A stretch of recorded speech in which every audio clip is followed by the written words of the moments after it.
கும்பராசி நேயர்களுக்கு இந்த குரு அதிசார பயிற்சிக்கு அப்புறம் ரொம்ப ரொம்ப ஹைலைட்டிங்கான ஒரு விஷயமே வேலை தான்.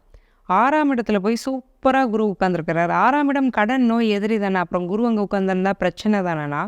6ஆம் இடத்துல இருக்கிற ஒரே நல்ல விஷயம் நல்ல வேலை வாய்ப்பு, செம்ம சக்ஸஸ்ஃபுல்லான ஒரு ஜாப், செக்யூர்டான ஒரு ஜாப்.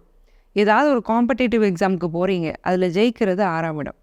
போட்டி போட்டு ஜெயிக்க வைக்கிறது 6ஆம் இடம். அங்கே போய் குரு உட்காந்துருக்கிறார். ஏதாவது எக்ஸாம் எழுதி பேங்க் வேலைக்குள்ளே போகிறேன், கவர்மெண்ட் ஜாபுக்குள்ளே போகிறேன், டிஎன்பிஎஸ்சி எழுதுகிறேன், ரயில்வேஸ் எக்ஸாம் எழுதுகிறேன், யூபிஎஸ்சி கூட எழுதுகிறேன்னா கூட தைரியமாக படிக்கலாம். இப்போ நீங்கள் பிள்ளையர் சொல்லி போட்டு படிக்க ஆரம்பிக்கிறீங்க. இந்த சமயம் ஏதாவது எக்ஸாம்ஸ்க்கு அப்ளை பண்ணுறீங்க, இல்லை எக்ஸாம்ஸ் எழுதுறீங்க, கண்டிப்பாக கிளியர் ஆயிரும்.